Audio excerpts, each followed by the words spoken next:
Ele começa por cortar o pão. Começa por começar a jogar paddle 2 vezes por semana. Ao fim de semana corta na cerveja e ao final dessa semana ele já perdeu 3 quilos. Enquanto tu começas a fazer jejum intermitente, portanto saltas o pequeno almoço, ao almoço comes só uma saladinha, começas a comer frutos secos, tudo aquilo que é o mais saudável que tu nem sequer gostas. Ao jantar é só apenas uma sopa e um queijinho fresco. Apanhas uma gastroenterite, começas a treinar todos os dias cardio, vais à balança e não perdeste nada. Hoje, aquilo que nós vamos falar é exatamente sobre isto. A grande diferença que existe entre o homem e a mulher para, de facto, conseguirem perder peso e como tu não te podes comparar. E hoje vamos-te dar aqui soluções que tu podes começar a aplicar já hoje para começar a ver resultados. O meu nome é Filipe Simões. Eu sou Beatriz Jorge, o meu nome é Ana. E juntos fundámos o Body Mind Fit, um programa que já ajudou mais de 300 mulheres a emagrecer de uma forma sustentável. Tudo isto através de uma abordagem única e multidisciplinar de treino, nutrição e terapia. Espero que gostes deste episódio. Até já!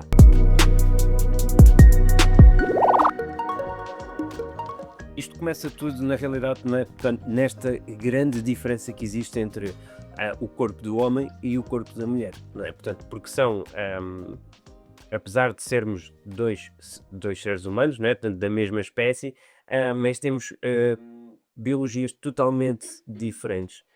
E era exatamente, se calhar, o melhor ponto para nós começarmos exatamente por aí. Beatriz, por exemplo, se um homem e uma mulher fazem exatamente a mesma dieta, colocando-se exatamente no mesmo déficit calórico, acabam por conseguir também ter resultados diferentes. Porquê que isto acontece? Uhum. Olha, primeiro pensar logo que a composição corporal de cada um, a base, vá, é muito diferente, ok? O homem naturalmente tem mais massa muscular. E se ele tem mais massa muscular, nós já sabemos que o músculo é metabolicamente mais ativo, ou seja, gasta mais energia para ser mantido. O que é que isso faz acontecer? Faz com que o meu metabolismo basal, ou seja, não o meu, né? Mas o do homem, ou seja, as calorias que ele gasta em repouso sejam muito mais elevadas. Ou seja, ele só sem fazer nada vai sempre gastar mais do que a mulher, porque tem uma probabilidade de ter massa muscular muito maior, ok? Porquê que isso acontece? Tem a ver com as hormonas também que cada um tem. Um homem tem uma testosterona muito mais elevada, que é aquela hormona que facilita muito mais a construção de músculo.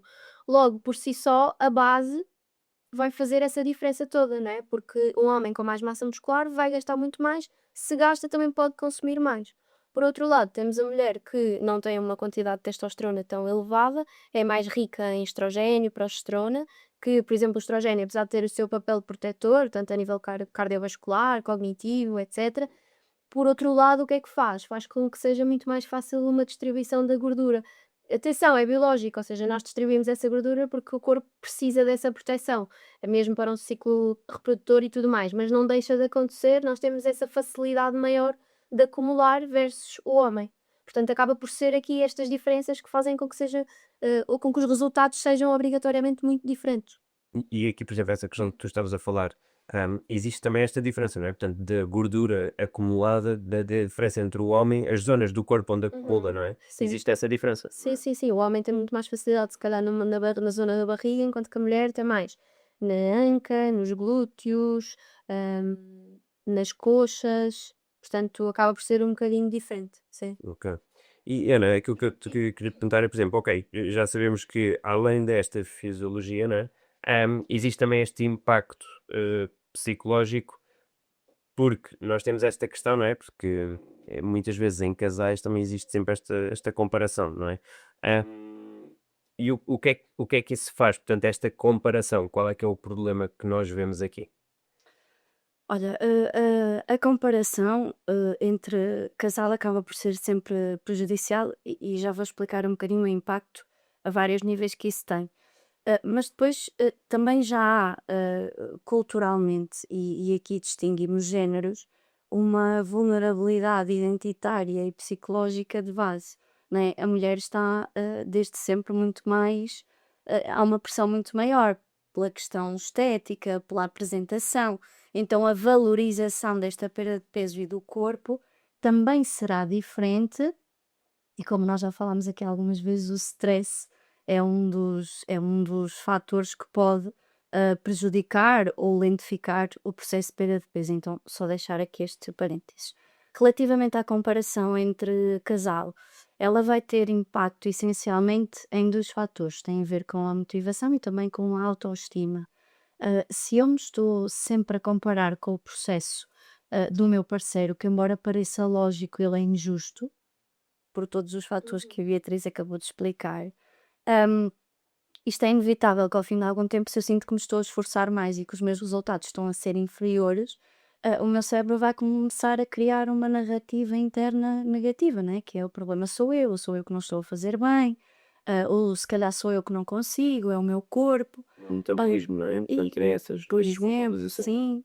Ah, e mesmo da questão de identidade, né? A pessoa vai começando a achar que ele é que consegue porque ele é assim, porque ele é disciplinado, porque ele é resiliente, e eu é que sou fraca.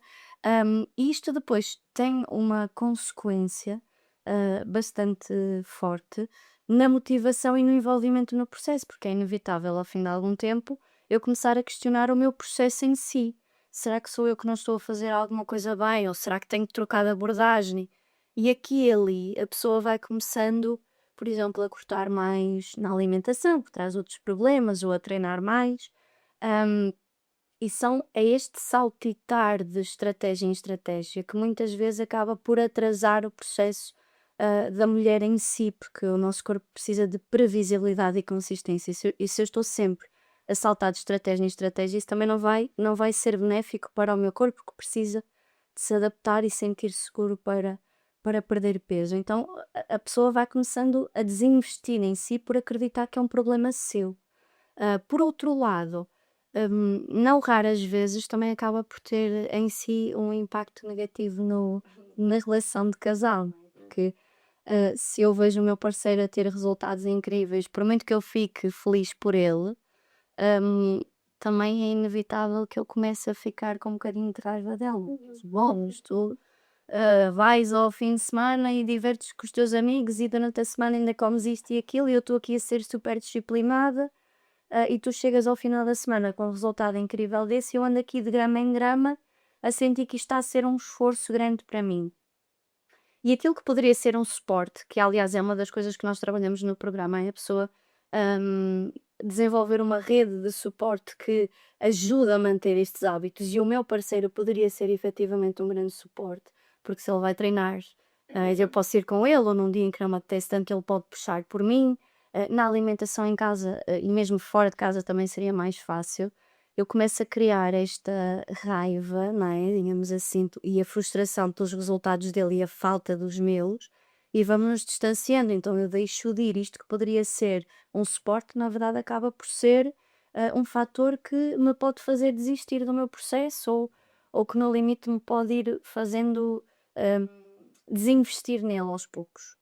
Isso por acaso é uma coisa que nós também vemos muito na história das mulheres que já entraram no programa, não é? Porque muitas delas já tiveram várias tentativas, não é? No passado, aliás, quase praticamente todas, não é? Portanto, todas as mulheres que vêm ter connosco já tentaram algo no passado, não é? Nós não é a primeira vez que elas estão a tentar. E muitas delas também exatamente começam nesta situação de, olha, não, porque eu há uns tempos atrás eu até me juntei com o meu marido, com o meu companheiro e decidimos fazer algo juntos, não é? Porque aqui um puxava pelo outro e etc. E isso é bastante bom, não é? Portanto, e nós quando ouvimos esta história, e é engraçado porque não é só uma, não é? Portanto, já ouvimos isto várias vezes, não é? Portanto, significa que há aqui um padrão. Esse ponto é bastante bom, não é? Porquê? Porque é aquilo que tu estavas a falar de gera esta motivação, não é? Um com o outro. De certa forma até melhora aqui um pouco a relação, porquê? Porque é algo que estão a fazer que é extra, não é? Portanto, de atividade, onde é que seja de, olha, vamos começar os dois a treinar juntos, não é? Eu acho que é sempre bom dentro de um casal haver outro tipo também de atividades, portanto, para além de ser só, ok, olha, somos pais e estamos a fazer só o papel de pai, ou estamos a fazer só o papel de cuidar da casa. Não, ali naquele momento estamos a fazer o papel de, ok, estamos os dois a ir treinar, portanto, é algo fora, não é? Portanto, o que de facto é bastante bom para uma relação. No entanto, temos esta questão de, por norma, eh, isto pode gerar alguma comparação, que é aquilo que tu estavas a falar e bem, que faz com que a pessoa facilmente desista, não é? Porque é do género, tipo, ok, começámos agora os dois ao mesmo tempo. Eu consigo ver mais ou menos aquilo que tu comes, tu consegues ver mais ou menos aquilo que eu como. Mas depois nós vemos esta situação que é a pessoa não tem o conhecimento da parte biológica de fisiológica que tu estavas a falar, Beatriz, não é? Como a pessoa não tem este conhecimento, acha que, ok, ele está a fazer mais ou menos aquilo que eu faço. Epá, mas realmente, pá, às vezes nem sequer tem tanto cuidado quanto eu, não é? Mas depois, ele já perdeu não sei quanto peso e eu não. Não é? E isto acaba por fazer com que a pessoa de facto fique chateada, fique frustrada e desista e começa aquilo, como tu estavas a dizer, Annie, bem, que é começa a pôr uma culpa interna que é ou é o meu metabolismo que não está, que comigo nada funciona, eu é que não tenho força de vontade suficiente. Não, a realidade aqui é, em inglês é comparison is the thief of joy, não é? Portanto, que é tipo, a comparação é aquilo que rouba a tua alegria, não é? E a realidade é muito isso, né? Porque vamos imaginar, essa mulher provavelmente se calhar até conseguiu fazer tudo, hum, tudo bem, bem entre aspas, nesse aspecto onde começou a criar hábitos melhores, começou a beber mais água, estava no caminho certo. E se calhar até vamos imaginar que no primeiro mês perdeu 1 quilo. E as pessoas agora estão a olhar, estão a ouvir-nos e estão a pensar tipo assim: olha, mas 1 quilo no mês não é nada. Não, Ficando muito fogo. Para muitas pessoas vai ser muito bom. não é? É isso. Só que hoje em dia nós somos tão bombardeados com coisas nas redes sociais de desafio 21 dias, perde até 10 quilos, não é? Que as pessoas começam a perder a consciência daquilo que de facto são bons resultados, não é? Então, 1 quilo no mês de facto pode ser um bom resultado. Pode ser de facto um bom resultado. Ahm, e ela se calhar até estava a fazer isso tudo bem. Só que o marido naquele mês se calhar perdeu 5 quilos, não é? Devido a vários fatores que também já falaste. Ahm, e desiste completamente, porque pronto, olha, só perdeu 1 quilo. E o que é que acontece? Fica na fase de uma perda de peso, né? Que nós tanto já falámos, né? E acaba por não conseguir desenvolver por causa disso. Então, isso acaba por ser muitas vezes também um pau de dois bicos nesse aspecto, em que inicialmente a pessoa até consegue pensar que, ok, logicamente parece de facto uma boa opção eu começar a fazer aqui um plano com o meu companheiro, não é? Parece-me algo bastante bom porque eu puxo por ele, ele puxa por mim, só que depois inconscientemente há esta comparação. E como a pessoa não tem o conhecimento de que o homem e a mulher são totalmente diferentes, esta comparação vem ao de cima e de facto pode estragar completamente aqui os objetivos. Hum, e disto da pessoa querer atingir. Porque depois, para além disso, e tu estavas a falar bem, Beatriz, neste aspecto, que é o homem acaba por ter doses de testosterona mais elevada e também estáveis, não é? Uhum. Claro que podem flutuar, portanto, ao longo dos anos, mas não é algo que vai flutuando, como é, por exemplo, a progesterona e o estrogênio na mulher ao longo do mês, não é? Uhum. Que é aquilo que é o ciclo menstrual da mulher. Se calhar podemos entrar um pouco por aí também e explicar, porque de facto eu sinto que, e com a nossa experiência já temos ajudado mais de 300 mulheres. Uma das coisas que nós vemos também é um pouco uma falta de conhecimento neste aspecto, não é? De autoconhecimento, de conhecerem o seu próprio ciclo, de saberem o que é normal sentirem, porque é que estão a sentir aquilo, não é? Então, se calhar podemos começar por aí, e explicares aqui um pouco a parte do ciclo menstrual. Sim, sim, e é muito importante, sem dúvida, o que estás a dizer, porque só antes de explicar, porque nós, por exemplo, as meninas têm pesagens, não é? Só que não faz sentido nenhum comparar uma pesagem de uma fase lútea, que já vou explicar, com uma fase folicular. Então, o interessante de termos várias pesagens ao longo do tempo é também conseguirmos perceber: olha, eu nesta fase tenho sempre esta variação, e isso também me ajuda a perceber que não é por eu ter um aumento ou uma oscilação que eu estou a aumentar a gordura, não, pode estar relacionado com a tal fase, não é? Explicando aqui um bocadinho, portanto, o ciclo menstrual está dividido em 4 fases, ok? Ou seja, o meu perfil hormonal em cada fase é diferente, bem como a minha capacidade de treinar ou não, a minha resposta à alimentação, portanto, tudo isso vai variando um bocadinho ao longo das fases. E é importante perceber em que fase estamos, não é? A primeira fase é a fase menstrual, que vai ali do primeiro ao quinto dia, varia de mulher para mulher, mas mais ou menos nesta margem, e é uma fase em que nós estamos com os níveis hormonais lá em baixo, ok? Ou seja, o que é que isso significa? Eu sinto muito mais fadiga, eu tenho muito mais dificuldade em fazer treinos mais intensos, eu posso ter mais vontade de doce também, e por isso é uma fase que também temos que dar mais atenção a alguns nutrientes que ajudam a suportar, não é? Por exemplo, estando a ter menstruação, não é? E a ter uma saída de sangue também, é importante, por exemplo, darmos atenção ao ferro para conseguir garantir que temos uma boa ingestão. Ou seja, focar ali um bocadinho nas carnes vermelhas, no fígado, o fígado é das melhores fontes, nas leguminosas. No caso de leguminosas ou alguns legumes que tenham ferro, como é um ferro que nós chamamos do ferro não M, ou seja, é um ferro que não é absorvido tão facilmente, uma boa estratégia é juntarmos vitamina C para aumentar um bocadinho a absorção do ferro. Ahm, e portanto, nesta fase, darmos atenção ao ferro, ao ômega 3, que é anti-inflamatório, e por isso vai ajudar também, principalmente nas mulheres que tenham cólicas e algumas dores associadas. Portanto, acabar por focar nestes. Depois da fase menstrual, temos o quê? Temos a fase folicular, ok? Que é aquela que vai até mais ou menos ao 13º dia. Vá. E é o que eu costumo dizer, faço sempre esta piada, mas vou repeti-la, que são os nossos únicos 15 dias bons. Mas isto não é verdade, não é? Mas vamos pensar assim, são aqueles 15 dias em que o nosso estrogênio começa a aumentar e nós começamos a sentir muito mais energia, muito mais vontade de viver, muito mais força, os nossos treinos correm melhor, eu consigo ser muito mais regrada na alimentação e por isso é uma boa altura para sermos mais disciplinadas, porque temos mais capacidade para tomar essas decisões. E depois temos a ovulação, que bate ali no 14º dia, que é o pico máximo do estrogênio. Depois, a partir daí, o que acontece, que é a fase lútea, que depois vem antes da próxima menstruação, começamos a baixar o estrogênio e a progesterona começa a aumentar. Com esse aumento da progesterona, o que é que vem?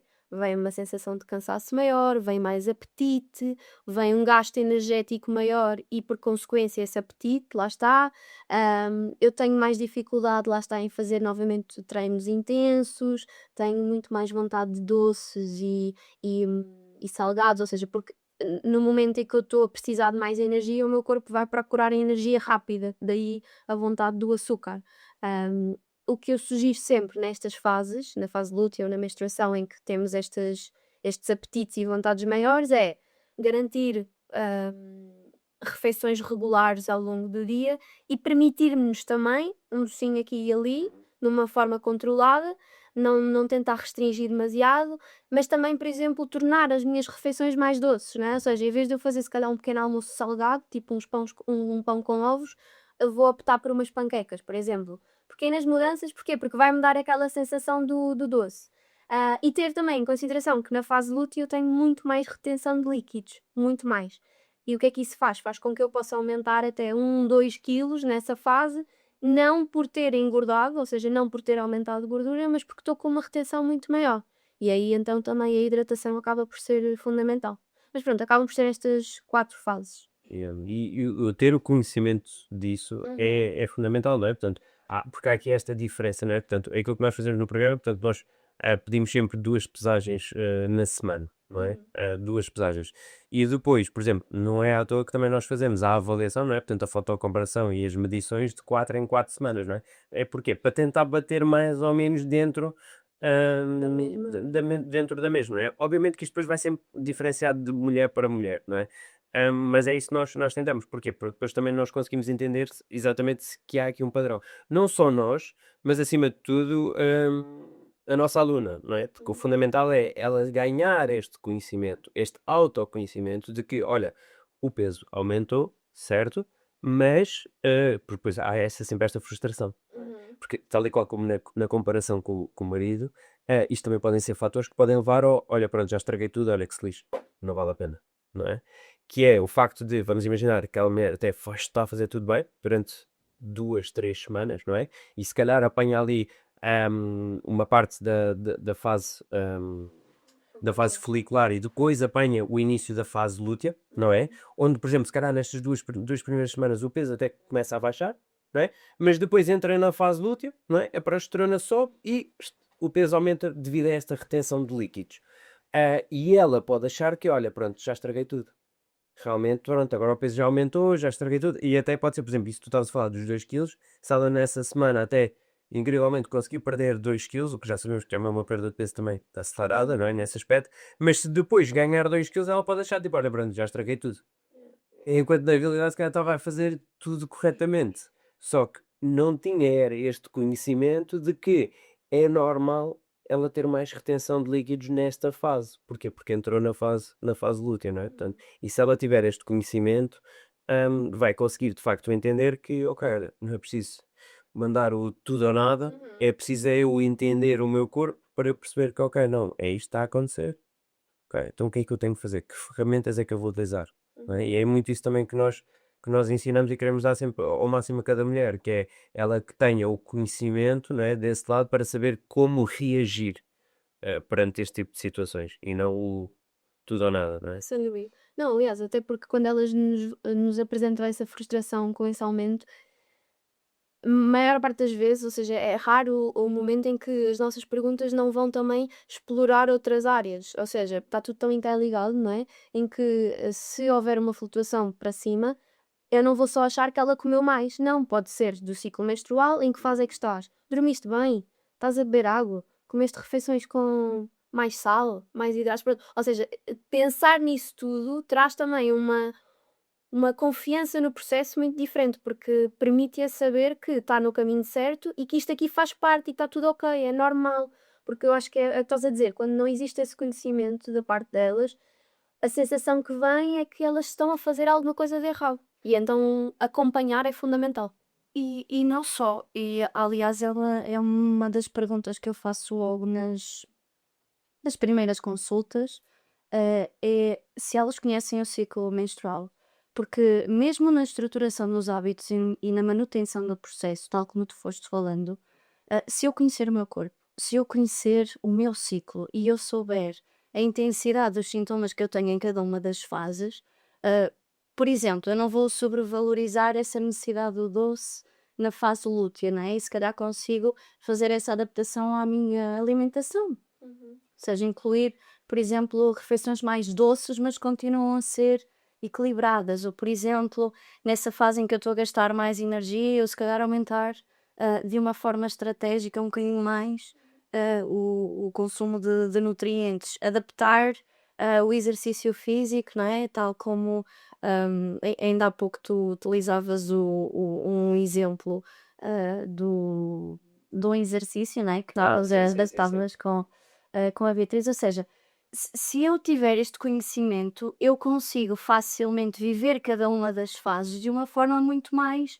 segura, mas também de uma forma muito mais simples, muito mais fácil, sem esta frustração e esta sensação de que estou sempre a andar para trás e para a frente. E, por exemplo, algumas das nossas meninas que já estão numa fase mais avançada do processo acabam por, com esta consciência, quando se estão a aproximar da fase lútea e em que vem a pesagem, elas já verbalizam o facto de, eu sei que pode haver um aumento, mas eu já estou sossegada com isso porque eu sei de onde é que ele vem e sei que com a mesma rapidez que aparece vai desaparecer. Então, no fundo, é esta segurança de conhecer e respeitar o corpo. Yeah, certeza. E agora pegando aqui nesta parte também relativamente ao treino que depois tu estavas a dizer, hum, e isto é importante também esclarecer porque existe hoje em dia também nas redes sociais algumas pessoas que tentam vender que a mulher tem que ter um treino específico para o seu ciclo menstrual. Não é? É que existe uma periodização, portanto, é aquilo que nós chamamos que é uma estruturização de um treino ahm, que tem que ser específico e tem que estar em conexão com o seu ciclo menstrual. Isto é uma charlatice. Isto é uma charlatice, ok? Portanto, isto não existe, ok? Isto não existe, relativamente isto. O que é que de facto existe? E é importante entendermos. O primeiro ponto é aquilo que tu estavas aqui a dizer, que é, existem fases do ciclo menstrual da mulher, onde de facto a mulher sente-se mais cansada, com mais inchaço, com menos vontade, ok? E aí o que é importante? Acima de tudo a pessoa, comparativamente, por exemplo, ao homem, o homem nesse aspecto acaba por ser muito mais estável, não é? Portanto, não tem tanto essa situação, portanto, a vontade para treinar acabam por ser só fatores externos e não fatores internos nesse aspecto. Então, por exemplo, aqui relativamente à mulher, o que é importante ter em conta? Acima de tudo, perceber que, especialmente mulheres que focam-se muito também na performance do treino, entender que durante, por exemplo, a fase lútea, durante também a menstruação, que é normal, ok? Não termos, por exemplo, tanta energia para treinar. É evidente, sim, antes falava-se que existia também um decréscimo do percentual de força, ok? Mas isso é mito, ok? Não existe. O que existe de facto é um cansaço, ok? O que faz automaticamente com que a pessoa não sinta tanta vontade para ir treinar, não sinta tanta vontade para levantar mais carga, ou para fazer aquele circuito, ou para ir correr, ou o que seja, não é? Não sente tanta vontade para, não é? Sente esse cansaço. E depois também, mediante cada mulher, mediante os sintomas que tem relativamente à sua menstruação, pode de facto implicar aqui uma alteração no treino, ok?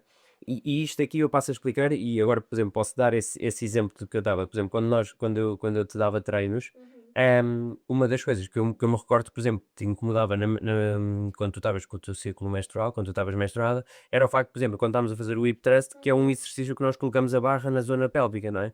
E empurramos. E, portanto, aí é perfeitamente normal que uma mulher que, quando sofre mais de cólicas, seja um exercício extremamente desconfortável. Não é? Então, aqui o que é importante? Ok, substituir por um peso morto romano, por um sumo, portanto, outro exercício que não provoque esse desconforto. Agora, se há necessidade de retirar completamente o treino durante essa fase, não faz sentido. Pelo contrário, nós devemos sim incentivar a mulher a treinar nessa fase.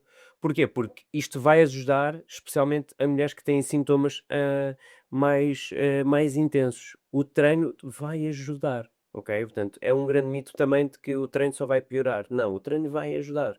Agora, o treino convém é que seja, por exemplo, adaptado nessa situação, né? E isto aí, obviamente, vai depender de mulher para mulher, não é? Portanto, nas mais de 300 mulheres de que já ajudei, que de facto dei os treinos, ahm, nem todas tinham a mesma situação, por exemplo, como tu estavas a dizer, mas havia outras que tinham exatamente as cólicas e etc. Pronto, e está tudo bem, e está tudo bem. Agora, o importante é a pessoa entender isso, ok? Por exemplo, nesse caso específico, tu entenderes que, ok, isso acontece e que está tudo bem e que é normal isso acontecer e de facto tu ganhaste o conhecimento e aprendeste que, ok, olha, durante a minha menstruação eu posso trocar por este exercício e está tudo bem, não vem mal ao mundo, não é?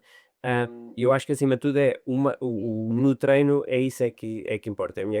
Tenho esse conhecimento que é normal nesta fase isso acontecer. Não há o decréscimo da força em si, portanto a mulher não perde força, ok? Tem um cansaço mais pode acontecer, né? Tanto um cansaço, uma predisposição para treinar ah, não tão intensa quanto é, por exemplo, numa fase folicular. E é utilizar um pouco isso a seu favor, né? Portanto, ok, durante a fase folicular já sei que tenho mais energia, mais isso, ok, então vou aproveitar e como tu estavas a dizer, por exemplo, no caso da alimentação, ser mais disciplinada na alimentação, então, ok, no caso do treino, eu vou tentar ser um pouco mais, vou dar para um pouco mais dos meus limites, vou fazer mais um pouco, vou testar, aumentar um bocadinho mais a carga, vou fazer mais um circuito, vou correr mais um bocadinho, portanto, ir ali, pronto, utilizar isso a favor, não é? Durante a outra fase. É o facto de, ok, olha, compreender que é o meu corpo, se eu me sentir mais cansado é perfeitamente normal, posso adaptar, posso fazer um pouco menos, ah, mas não fazer só menos só por estar nesta fase. É ouvir o corpo, é fundamental, não é? Portanto, não é só porque, ok, estou nesta fase, então vou fazer menos, apesar de eu conseguir fazer mais. Isso eu acho que é um erro. Isso eu acho que é um erro. Mas, no entanto, é muito isso que é importante nesta parte. Ahm, Agora, relativamente, por exemplo, o homem e a mulher, quando vão, por exemplo, treinar juntos, se o homem e a mulher, isto é uma coisa que também pergunto muito, que é, se o homem e a mulher, por exemplo, se eu posso fazer o mesmo plano de treino que o meu marido, por exemplo. É assim, na realidade, a pessoa poder, pode, não é? Se eu prefiro que a pessoa faça, em vez de ficar sentada no sofá e não treinar, claro, prefiro que a pessoa faça. Agora, se a pessoa tem a possibilidade de ter um plano específico para ela, de acordo com os objetivos dela, obviamente que é muito melhor do que a pessoa ahm, estar a fazer o plano do marido, não é? Porque depois vamos ver o seguinte, que é, se o plano do marido, for bem feito e for estruturado de uma forma correta, o que está a acontecer é que o volume de treino está adaptado para o homem, está adaptado para o objetivo dele, está adaptado para o grupo muscular, por exemplo, que ele quer desenvolver mais ou não, ok? Isto agora referente só, por exemplo, ao treino de força. Está adaptado, por exemplo, à capacidade aeróbica dele, portanto, à parte de cardiovascular, não é? Se for, por exemplo, a parte do treino de corrida, ok? E, portanto, se esse treino for bem construído, está adaptado a esta pessoa. Agora, se a mulher quiser fazer exatamente isso, e como nós há pouco estávamos a falar de ahm, fisiologicamente é um corpo diferente, ok? Pode gerar aqui alguma frustração por não estar a conseguir fazer igual. Ok, então convém adaptar. Embora também existe muita evidência científica que correlaciona, por exemplo, que a mulher consegue aguentar com volumes de treino mais elevados, especialmente dos membros inferiores, do que, por exemplo, o homem, ok? E ter mais resultados nesse aspecto. Poxa, Percebeste? minha orelha. Mas é muito isso. E eu acho, e depois também tem a ver com o facto de, como tu estavas a dizer há pouco, de fisiologicamente acumular, por exemplo, mais gordura nessas zonas, ok? Pode haver aqui uma correlação entre também esse facto, ou não? Não sei, porque também ainda não vi a literatura sobre isso, mas pode haver. Mas ora aí está, é importante, acima de tudo, é aquele plano estar adaptado a cada pessoa. Isso sem dúvida que é o mais importante. À capacidade que a pessoa tem, aos objetivos que a pessoa tem, não é? Portanto, isso é sem dúvida. Agora, se é melhor a pessoa pelo menos estar a fazer alguma coisa do que não estar a fazer nada, claro, não é? Então eu prefiro. Mas, se já vamos fazer, ok, então optar aqui por uma forma mais penalizada. Isso aí eu acho que é fundamental. É dar gasóleo ao carro a gasóleo e gasolina ao carro a gasolina. Exatamente, exatamente, exatamente. E não pôr, por exemplo, o óleo no fora. Exatamente. Boa. Então, é aquilo que eu queria também perguntar relativamente também a esta comparação que também nós estamos aqui a falar. Beatriz, quando uma mulher tenta fazer exatamente aquilo que o parceiro faz, ok? Portanto, o mesmo déficit calórico, portanto, o mesmo treino, o que é que a norma costuma correr mal? Primeiro, e pensando aqui na questão do déficit calórico, como falámos há bocadinho, o homem, na base, já gasta mais do que uma mulher, ou seja, o seu metabolismo basal é maior do que o da mulher. Logo, ele mesmo num processo de emagrecimento, as calorias que ele vai precisar de consumir vão sempre ser um bocadinho elevadas, sempre, exceções, vamos falar na regra geral, vão sempre ser maiores do que a da mulher. Então, se ela consumir as mesmas calorias do que ele está a consumir, ela não vai estar em déficit calórico, ou a probabilidade dela estar em déficit calórico é muito reduzida, ela provavelmente vai estar ou em manutenção ou até em excedente calórico, não é? E o que é que isso faz? Isso faz com que ela não tenha de todo os resultados que procura. Depois, não tendo os resultados que procura, fazendo esse déficit calórico igual ao do marido, o que é que ela vai pensar? Ok, então tenho que começar a cortar, tenho que fazer uma restrição muito grande, deixa-me fazer aqui um déficit calórico muito agressivo, para tentar acelerar um bocado os resultados, para tentar procurar os resultados que o marido está a ter, com aquelas calorias. Só que isso depois a longo prazo é sempre pior, né? Acaba por ser contraproducente, porque eu vou entrar naquele ciclo, eu vou estar a alimentar o ciclo, eu vou ter mais impulsos, vou acabar por comer mais em alguns momentos, vou sentir uma fome muito extrema, vou me sentir mais cansada, mais dificuldade em treinar, e portanto acabo por alimentar isso ao invés de fazer algo que seja adaptado a mim, não é? Por além disso, não não pensar nas oscilações naturais da mulher, não é? Como é o caso, por exemplo, da retenção de líquidos que eu vou ter naquela fase lútea, faz com que, se eu me comparar a mim, no meu, o meu peso ou a minha perda nessa fase versus a perda que o meu marido, o meu parceiro, está a ter, vai ser muito diferente e muito frustrante. Então eu vou-me colocar numa posição em que facilmente eu sinto que estou a falhar. E se eu sinto que estou a falhar, eu vou novamente entrar naquele ciclo em que é melhor começar a cortar os hidratos, é melhor não fazer refeições. Portanto, acabamos sempre de estar aqui. Porque, inevitavelmente, aquilo que o homem precisa de consumir vai sempre ser diferente do que aquilo que a mulher precisa de consumir, independentemente de terem a mesma altura, a mesma idade, o mesmo peso, o mesmo objetivo. Porque a base fisiológica do homem é diferente, gasta mais, então pode consumir mais. Estás a ver? Muito bom, muito bom. Ana, eu queria-te então perguntar também relativamente a isto. Portanto, o que é que acontece aqui também mentalmente à mulher quando entra neste ciclo de comparação constante? Oh, não é nada de bom. Ah, começando já por aqui. Hum, Acima de tudo, pá, eu acho importante dizer isto. Quando nós falamos de um processo, nós vamos ser vamos ser sempre seres sociais. Vivemos em comunidade. Mas quando nós falamos de um processo de desenvolvimento pessoal, eu tenho que olhar para dentro. Para que é que eu vou estar a cobiçar o ritmo do outro que nunca será o meu? Né? Ou seja, eu entendo que é esta pressa para ter resultados, mas é eu calçar o 37, o meu parceiro calçar o 42 e eu querer que a sapatilha dele fique bem no meu pé. Nunca vai ficar, não é? Então, este processo de mudança, desenvolvimento pessoal, eu tenho que olhar para dentro, para o meu ritmo, tentar perceber como é que eu posso potenciar o meu ritmo e pouco importa se ele perde 3 quilos numa semana, eu perco só um, se é o meu ritmo, é para isto que eu devo olhar, porque senão isto vai ter, tal como já fomos falando aqui, impacto negativo a vários níveis. Eu vou começar a ficar revoltada com o meu corpo, a minha relação com o meu corpo vai ser péssima, eu vou começar a desinvestir em mim, a deixar de vestir a roupa que gosto, a deixar de cuidar da minha pele, a deixar de me sentir à vontade para ir para os sítios. Também vou deixar de me sentir à vontade. Aliás, este é um ponto que acontece com alguma frequência, que é depois a intimidade dos casais acaba por ficar um bocadinho prejudicada, né? Porque eu sinto que o meu parceiro está a ficar bombadão e eu Bombadão. Desculpa. e eu não me sinto confortável no meu corpo, então também vai afetar a intimidade, a pessoa vai desinvestida no processo, hum, acaba por caminhar para um estado de resignação que é única e exclusivamente porque eu estou a comparar o sucesso do meu processo e o meu valor enquanto mulher pelo processo e pelo ritmo do homem, que é diferente. Então isto tem um impacto negativo a muitos níveis. Nada bom, como eu disse. Não. É que nem, pronto, aqui por norma isto acontece muitas vezes, é a comparação com outras mulheres, não é?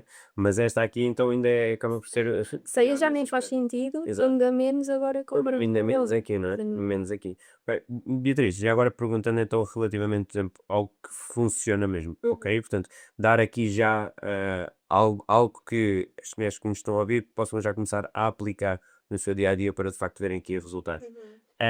E o que é que elas podem fazer que não seja, portanto, esta de copiar a abordagem do Do companheiro? Sim. Primeiro, focar aqui num bom aporte de proteína, não é? Porque pelo lado do homem ele tem mais testosterona, então com uma quantidade até se calhar mais reduzida de proteína consegue potenciar mais a síntese do músculo.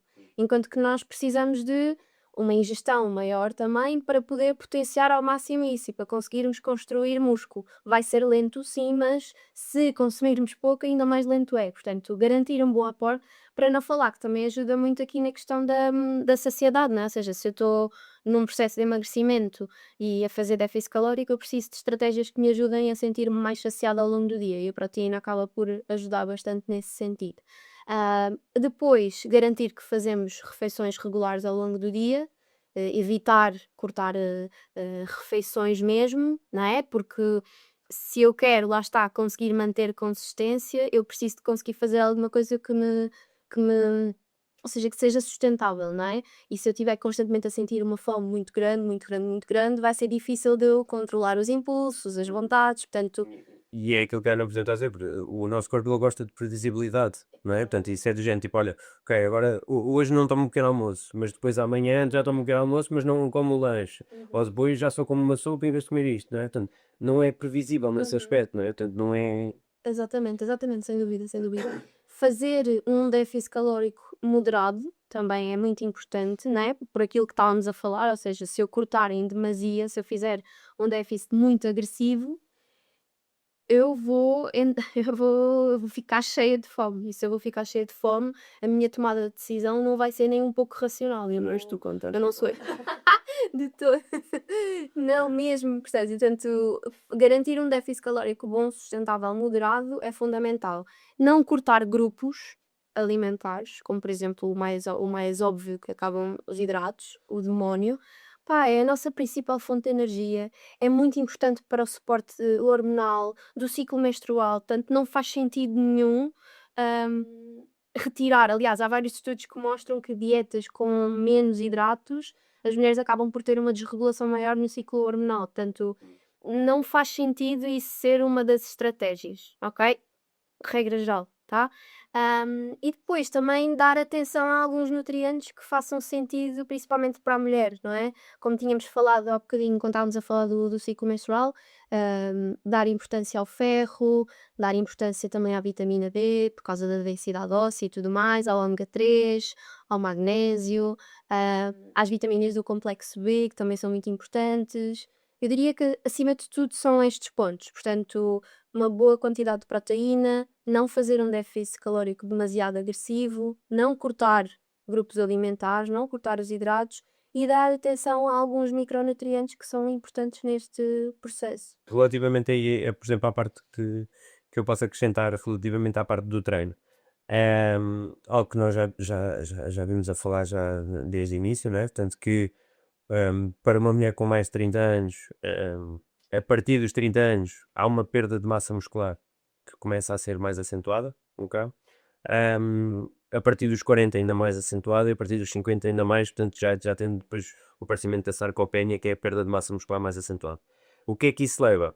Isso leva automaticamente, se eu tenho menos massa muscular, não é? Portanto, se a mulher já tem menos massa muscular comparativamente ao homem, e se depois a mulher começa a perder mais massa muscular comparativamente ao homem, mais o seu metabolismo desacelera, não é? Portanto, e é normal que depois muitas mulheres também dizem que é gente, pá, mas ele come tanto e mesmo assim consegue perder peso, porque ele também tem um metabolismo mais acelerado, mas tem mais massa muscular. Então, o que é que faz com que nós consigamos ter, ou neste caso, não perder, não é? Ou até mesmo aumentar? O treino de força acaba por ser o, é aqui o melhor aliado, está bem? Neste caso, como fazer? 2 a 4 vezes por semana. Ok? 2 a 4 vezes por semana, focar-se em grandes grupos musculares, ok? Portanto, trabalhar padrões de agachamento, peso morto, ok? Levantar pesos, empurrar e puxar, ok? Portanto, estes são os quatro pilares fundamentais do treino de força. Depois, claro, podemos ir, se uma pessoa já for um pouco mais avançada, podemos ir para padrões mais isolados. Por exemplo, ok, se a mulher quiser trabalhar, por exemplo, um pouco mais o glúteo, ok, então podemos introduzir um ou outro exercício mais específico para o glúteo, ou se quiser trabalhar, por exemplo, um pouco mais a parte das costas, a parte superior, ou mais dos braços, tonificar mais essa parte, então é aí sim. Mas para uma mulher que está agora a começar, fundamental é 2 a 4 vezes, ok? Quanto tempo? Na realidade não importa o tempo, ok? Não existe tempo de treino que seja de facto, ok, viável. É viável neste aspecto, é que, ok, portanto podemos treinar 1 hora, como podemos treinar 30 minutos, como podemos treinar 20 minutos. O que importa é a intensidade com que eu faço de facto esse treino, que é isso é que importa no treino de força. É quando, ter uma boa intensidade, levar o músculo perto da falha. E perto da falha estamos a falar de eu não conseguir exercer mais força naquele exercício, não levantar mais aquela carga, por exemplo, ok? Com uma boa técnica. Técnica é fundamental, não é? Sempre não descurando da parte da técnica. Então eu diria que sim, 2 a 4 vezes. O tempo é o tempo que a pessoa conseguir. 4 movimentos fundamentais: agachar, pesos mortos, ok? Portanto, levantar coisas do chão, empurrar, ok? Isto é mais a parte superior, e puxar também com a parte dos superiores. E ora aí está. E depois, relativamente ao ciclo, não é necessário adaptar se a pessoa não vê essa necessidade. Se sou uma mulher e que não tenho qualquer tipo de sintomas menstruais, que não tenho qualquer tipo de dificuldade ou isso, então não há necessidade de eu adaptar. Se sim, ok, trocar aqui algum ou outro exercício que de facto me provoca esse desconforto, por isso exercícios que não me provocam esse desconforto. Se eu sentir mesmo muitas dores e não conseguir treinar, ok, então posso optar por uma caminhada, ou por um pilates, ou por um yoga, portanto algo que seja também um pouco mais, menos intenso nesse aspecto, se também não me apetecer muito, mas não deixar de o fazer, é ponto assente, é fundamental. E diria que sim, o cardio, utilizar da forma como também nós mais gostamos, também tem a ver um pouco também pela parte da intensidade, mas não utilizar o cardio como a ferramenta para queimar mais calorias, mas sim para melhorar a capacidade cardiovascular. E eh, o outro aspecto, que é o aspecto mental do cardio, que é o aspecto de, ok, nós sairmos, correr na rua, apanhar um ar fresco, ouvir um podcast, por exemplo, aproveitem e ouçam esse podcast, que é bastante bom, ouvi dizer. Ah, ou uma música favorita, ou então, por exemplo, até mesmo só ficarmos com os nossos pensamentos, mas portanto o sair também, aproveitar também o bom tempo, também para a saúde mental é fundamental, então eu diria que relativamente ao treino é essa a diferença que nós temos que fazer. Só acrescentar aqui na parte mais psicológica, a pessoa começar a olhar mais para dentro, ou seja, a comparar como é que eu me sinto relativamente ao mês passado ou há 2 ou 3 meses, como é que eu me sinto no dia a dia, tenho mais energia, tenho mais resistência, funcionalidade, começo a sentir-me mais confiante, mais bem disposta. Esse deve ser o critério, ou seja, trazer mais para dentro, como eu dizia há pouco, processo de desenvolvimento pessoal para dentro. A diferença é que eu sinto na forma como vivo no meu dia a dia e na forma como me sinto comigo mesma. E acima de tudo, respeitar o corpo e desfrutar da beleza de ser mulher. Então, e que forma de terminar? Repete, quase que bati a palmas. Olha como. Gostei. Portanto, minha malandra, não compares o teu capítulo 1 com o capítulo 10 de alguém, muito menos se essa outra pessoa for um homem, ok? Portanto, não, essa comparação não te vai ajudar em nada, é melhor fazer exatamente aquilo que seja adaptado para ti, conheceres, teres o conhecimento do teu lado é fundamental, ok? Muito obrigado por estares desse lado, espero que tenhas gostado deste episódio. Nós não fazemos qualquer tipo de anúncios, portanto, se de facto gostaste e isto te ajudou, ajuda-nos a chegar mais longe e partilha este episódio com quem precisa. Muito obrigado, até ao próximo episódio.